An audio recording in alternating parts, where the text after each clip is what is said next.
Alangkah baiknya sebenarnya yang tepat gimana? Iya, yang sasaran yang lebih tepat ini ke individunya sebenarnya. Individu ya. Jadi lo yang mau happy silahkan juga. Karena apa? Sebelum dibuka destinasi ini memang sudah bersih. Iya. Yang datang mengotori yang manusia itu sendiri. Iya. Jadi artinya sadarlah, artinya kita datang untuk menikmati, jangan sampai kita kotori seperti itu. Okay. Ketika sudah ada sampah, ingat plastik ini bertahun-tahun baru hancur. Betul, lama. Prosesnya lama. Makanya itu ya kembali ke diri kita sendiri.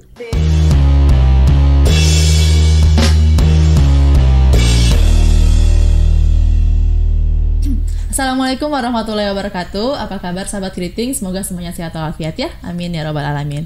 Oke, jadi sore kali ini kita kedatangan tamu spesial karena sosok ini tuh terkenal sebagai pecinta alam, pemerhati lingkungan, kemudian pendiri dari Corps pecinta alam gitu ya. Sebenarnya sosok ini sudah saya kenal sejak 3 tahun lalu, tapi saya ingin mengenalkannya lagi ke seluruh sahabat Keriting biar bisa saling simbiosis mutualisme gitu kayak dengan sahabat Keriting.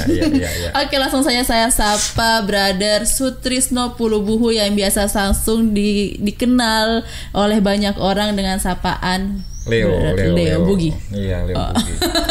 Dari mana tuh Kak kata Leo muncul? Iya, kalau sejarah Leo itu sebenarnya dari tahun 1982 ya kalau tidak salah. Sebenarnya EO dari awal. Nah, jadi di tahun 1982 itu ada sinetron Leo. Jadi nama diambil dari sinetron Leo. Asik. Jadi korban sinetron nih guys. Kirain ini Kak berbintang Leo. Bukan. Sebenarnya ya. kalau bintang itu Pisces. Sama dong kita ya. Berarti bentar lagi Kak ya. Ikan. Pintar nyari makan berarti Kak. Iya, ikan. Oke, gimana kabarnya hari ini Kak? Alhamdulillah sehat walafiat. Oke. Kalau soal kesibukannya Kak? Untuk kesibukan di minggu-minggu ini kita tetap masih dalam status explore ya. Oke. Jadi untuk kegiatan di minggu ini, bahkan di 2 minggu terakhir sebelum itu kita coba tetap melakukan penanaman dalam bentuk tanaman-tanaman yang produktif seperti itu. Contohnya tanaman apa tuh Pak? Contoh seperti buah.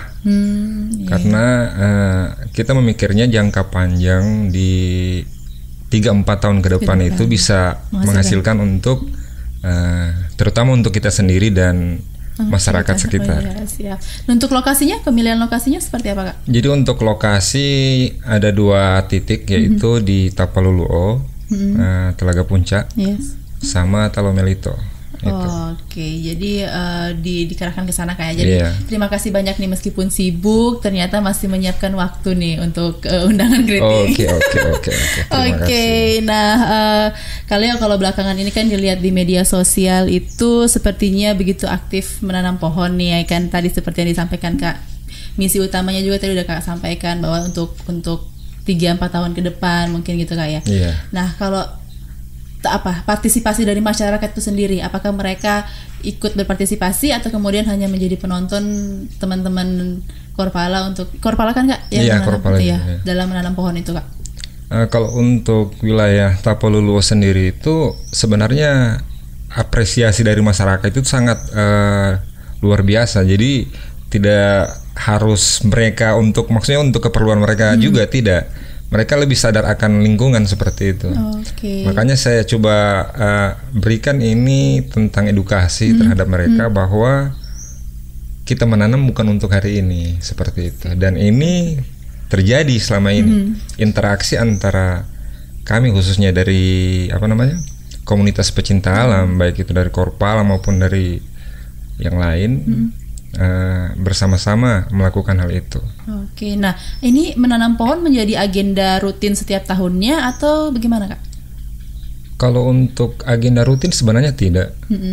Jadi untuk menanam di saat kita lihat ada waktu yang pas untuk kita tanam.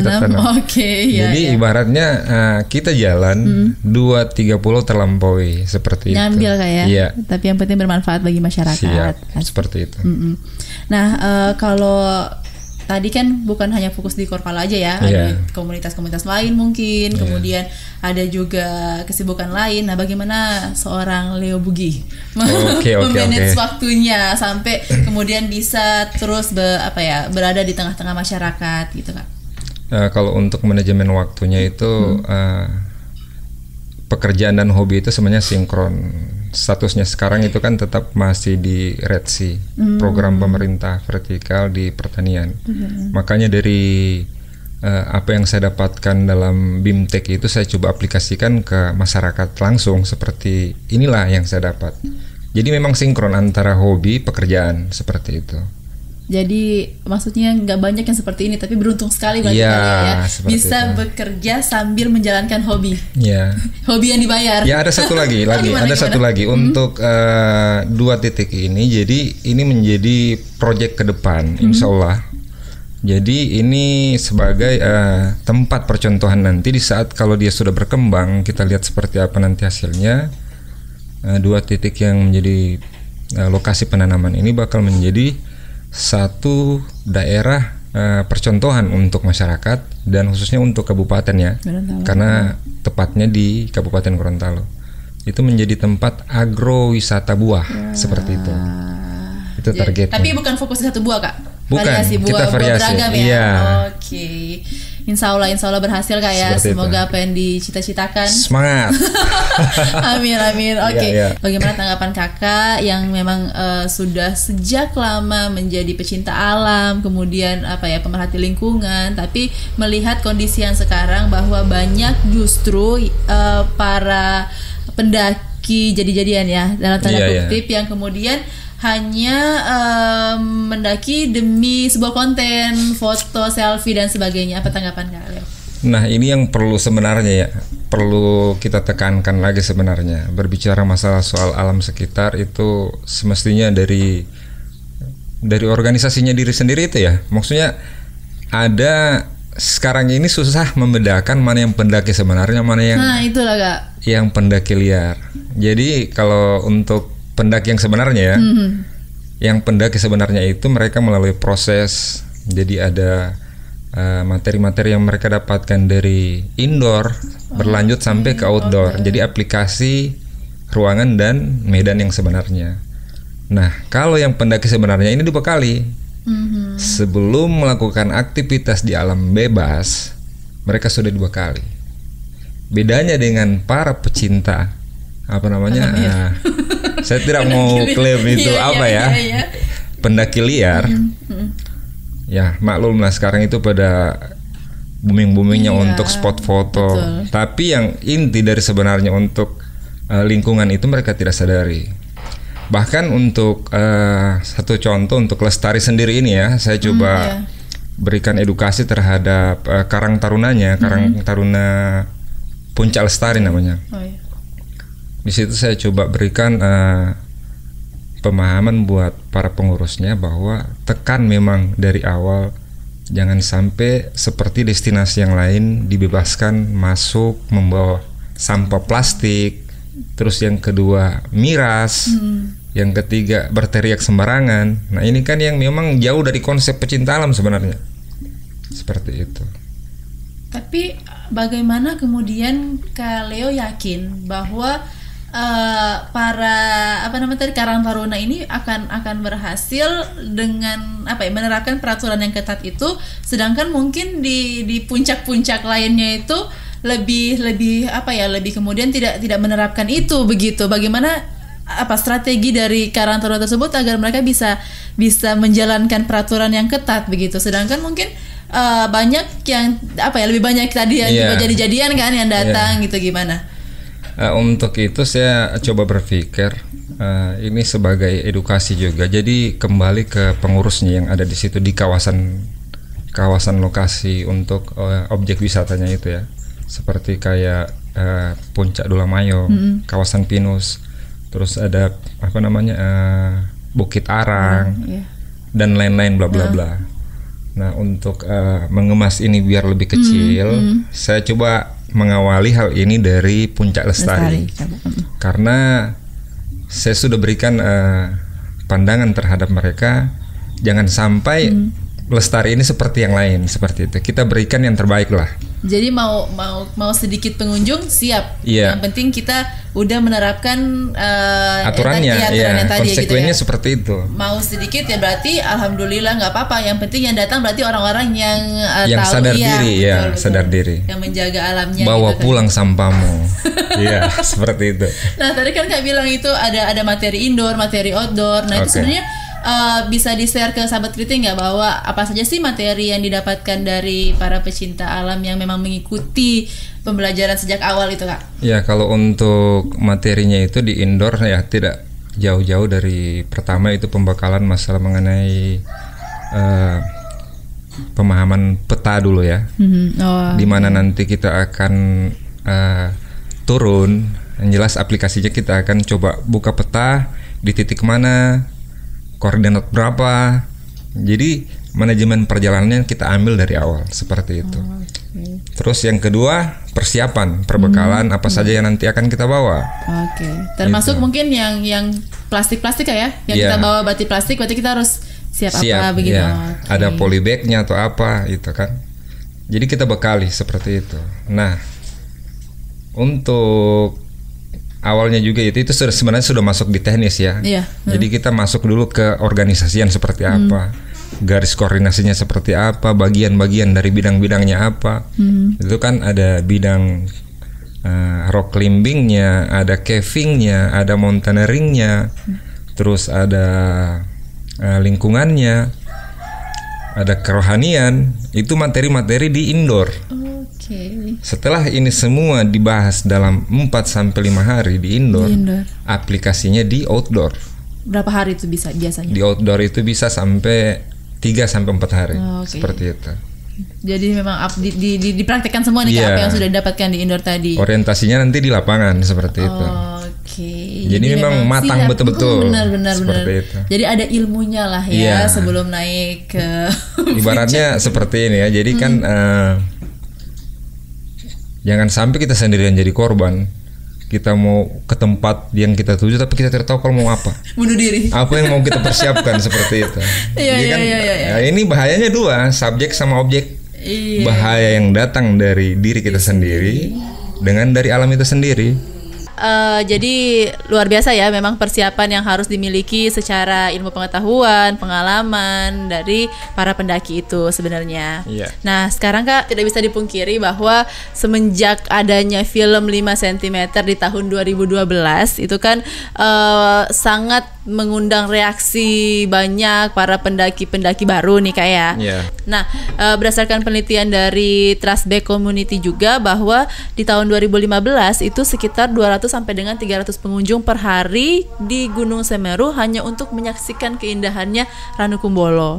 Nah, tapi tidak apa ya Kak, tidak sebanding, tidak dibarengi dengan kesadaran terhadap sampah dan lain sebagainya. Nah, menurut Kak Leo sendiri, bagaimana sebenarnya yang harus mereka lakukan? Bagaimana membuat para pendaki ini bisa sadar gitu, punya kesadaran terhadap pentingnya menjaga lingkungan dan terutama terhadap sampah, begitu Kak? Ya, oke. Makasih. Ini sangat bagus sekali pertanyaannya. Jadi untuk Semeru sendiri itu di tahun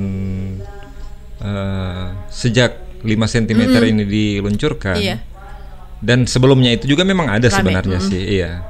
Pendaki memang volumenya dalam per hari itu mencapai sampai 200 sampai 300 tadi. lebih malah. Lebih. Tergantung kuotanya. Kalau dilihat full itu bahkan untuk mendaftarnya sendiri pada waktu itu. Pada waktu itu masih via face to face. Jadi langsung datang ke base campnya kita mendaftar. Tapi sekarang beda. Iya. Di tahun setelah sebelum corona dan setelah corona ini itu minimal seminggu sebelum sudah booking. Oke. Dan alhamdulillah sudah ada perubahan untuk para pendaki itu. Sebelum nanjak itu diberikan pembekalan dulu di pos registrasinya ini. Jadi apa yang bisa dilakukan di atas, apa yang tidak bisa. Oke. Contoh seperti tisu basah itu dilarang, tidak bisa dibawa. Terus yang kedua ada acara bakar membakar tidak bisa, karena ini adalah salah satu taman nasional. Jadi beda, konsepnya beda. Taman nasional dengan yang bukan taman nasional. Nah, kalau taman nasional itu lagi lain. Itu berbicara masalah taman nasional luas lagi ya. Karena lebih dalam lagi ya. Nggak cukup di sini ya. Nggak cukup sejam. Yang mengelola ini adalah pemerintah pusat. Iya. Seperti itu. Nah, terus juga para penjaga atau para penanggung jawab dari Gunung Semeru itu sendiri sekarang itu melarang tidak bisa membawa drone. Kalau kamera untuk pribadi sih bisa. Itu alasannya apa? Karena jangan sampai ada satwa-satwa di dalam bisa terekam oleh drone itu sendiri. Entah apa alasannya, cuman yang jelas secara spesies endemik yang ada di dalam itu jangan sampai bisa terekspos. Oke Kak, mohon maaf nih ya banyak gangguannya. Kalau mau minum silakan Kak. Iya, kita minum dulu ya. Iya, jangan lupa minumnya paling enak pakai ini ya, apalagi di pendakian. Oke. Botol sastra. Oke Kak, jadi kan berbicara tadi soal sampah gitu kan Kak ya, tapi tidak bisa dipungkiri juga bahwa memang ini bukan hanya kesalahan dari individu para pendaki, tapi banyak justru tempat-tempat wisata yang apalagi tempat pendakian ya yang lebih mementingkan kuantitas dari para pengunjung tanpa memikirkan bagaimana sampai dengan pengolahan dan sebagainya. Nah, bagaimana tanggapan Kaleo kemudian dikaitkan dengan kondisi di Gorontalo, terutama titik-titik pendakian yang ada di Gorontalo? Bagaimana yang Kak lihat sejauh ini sampai dengan 2021 terhadap kesiapan tempat-tempat pendakian tersebut dengan manajemen sampahnya? Nah, untuk sampah sendiri dari destinasi yang ada di Kabupaten Gorontalo khususnya, khusus untuk Dulamayo, terus bahkan sampai Tapolulo sendiri, itu dari segi persiapan manajemennya itu sangat-sangat kurang. Karena mereka seperti apa yang disampaikan tadi, mereka lebih mementingkan para pengunjung yang datang ketimbang memikirkan seperti apa persiapan nanti di saat pengunjung itu lebih booming lagi. Nah, salah satunya yang harus diambil kan kita harus inisiatif minimal sudah ada persiapan seperti polybag atau trash bag untuk persiapan sampah itu. Nah, yang terjadi sekarang ini kebanyakan para wisatawan untuk lokal saja dulu itu membawa kantong-kantong plastik dari Indominya, permennya, habis dipakai dibuang. Itu yang ada di beberapa titik ya, khusus untuk destinasi wisata yang ada di Kabupaten Gorontalo. Berarti memang seharusnya ya mendingan lebih lah daripada nggak ada, yang mending yang individu bawa juga, terus tempat wisata nyiapin gitu Kak ya. Oke. Tapi alangkah baiknya sebenarnya yang tepat di mana? Iya, yang sasaran yang lebih tepat ini ke individunya sebenarnya. Individu ya. Jadi lo yang mau happy silahkan juga. Karena apa? Sebelum dibuka destinasi ini memang sudah bersih. Yang datang ini yang tetap mengotori yang manusia itu sendiri. Jadi artinya sadarlah, artinya kita datang untuk menikmati, jangan sampai kita kotori seperti itu. Ketika sudah ada sampah, ingat plastik ini bertahun-tahun baru hancur. Betul, lama. Prosesnya lama. Makanya itu ya kembali ke diri kita sendiri. Baik Kak. Nah, kalau Korpala sendiri sudah sejak kapan Kak? Kalau untuk Korpala sendiri, maksudnya dalam bentuk apa ya? Berdirinya? Kita sekarang itu sudah masuk ke 3 tahun lebih. Jadi seperti itu dari tahun 2017 sampai dengan sekarang. Jadi sekarang di Korpala itu kepengurusan sudah ada yang kedua. Setelah saya, sekarang ketua umumnya itu adalah Putra Deng Hanse. Halo, Brother Putra. Nanti ditunggu di sini ya. Sibuk banget soalnya dianya. Putra Gondrong. Nah apa saja kalau tadi menanam pohon, selain itu yang memang jadi kegiatan wajib gitu dari Korpala sendiri apa Kak? Kalau untuk Korpala sendiri itu kita coba tetap untuk eksplornya ada. Terus yang kedua kita coba memberikan edukasi terhadap masyarakat yang ada di kawasan pesisir, entah itu pantai maupun yang ada di kawasan pegunungan. Tetap edukasi kita berikan terhadap masyarakat itu mengenai sampah. Terus untuk sampah itu sendiri, ketua umum kami sekarang pun itu coba membuka akses untuk daerah Gorontalo Utara bagian Ketapang ya, desa Ketapang itu sudah ada, kalau tidak salah sudah didirikan itu komunitas sampah khusus untuk desa Ketapang itu sendiri. Jadi mereka maunya Ketapang ini pingin dieksplor, tapi sebelum dieksplor sampah lebih dulu yang dulu sampahnya. Itu bahkan sampai pemerintahnya sudah turun dari kecamatannya, dari TNI, Babinsannya juga sudah ada, dan itu sudah mereka lakukan di akhir tahun kemarin 2020. Di Desember. Jadi bagaimana desa itu memang bersih ya, kayak nggak ada sampahnya. Itu menjadi program dari ketua umum yang sekarang. Penasaran nih saya. Nanti ya, see you ya, see you next. Ya Kak. Nah kalau seandainya sahabat Kriting mau gabung nih di Korpala, gimana sih caranya Kak? Ya bisa, kita Caranya tinggal gimana? mitra. Hubungi nomor di bawah ini. Untuk sahabat Kriting ya. Jadi untuk sahabat Kriting sendiri ini bukan kali ini ya. Kemarin kita sempat partner waktu explore hutan Gunung Bolihuto bersama isi-isinya. Ada polahinya, ada ya lidernya, tunenya. Dan alhamdulillah sampai saat sekarang hubungan itu tetap masih terjaga dan bukan sampai di sini. Seperti itu. Iya. Jadi kalau mereka gabung langsung ini aja ya, langsung hubungi kontak di bawah gitu kayak. Oke, baik. Bisa juga ke Instagramnya kan kayak ada Instagramnya, bisa tanya-tanya di situ. Hashtagnya ya. Nah terakhir nih kayak kita kalau seandainya mungkin banyak orang yang kemudian sibuk nggak bisa gabung lagi di komunitas, tapi dia pengen nih meskipun dia pendaki liar, tapi dia pengen dia tetap bisa aman, nyaman dalam pendakian. Nah tips and trick yang paling jitu bagi para pendaki pemula gitu, gimana Kak? Ya usahakan pergi dan beraktivitas dengan orang-orang yang punya pengalaman sebelumnya. Oke, jadi nggak boleh seorang diri aja gitu Kak? Iya, itu sama saja mati konyol. Contoh, dan itu sahabat Kriting rasain kemarin waktu di Boliauto. Aduh, betul. Setelah bangun tidur habis sudah. Iya semuanya ya. Itu pun kita sudah mau dikatakan hatam ya sudah hatam, tapi apa boleh dikata? Iya, kecolongan kayak. Saya tidak mau ceritakan, yang jelas itu seru. Seperti itu. Jadi sebelum melakukan kegiatan minimal kita tahu keamanan diri kita sendiri seperti apa. Terus yang kedua target dan tujuannya harus jelas. Itu yang paling utama. Dan yang paling krusial sekali yaitu adalah kita tahu seperti apa kemampuan diri kita, dan jika ragu ajaklah orang yang punya pengalaman di bidang itu. Oke. Jangan sampai ada bonek lagi ya. Oh iya. Tahu bonek? Apa Kak? Bodoh nekat. Oke, siap.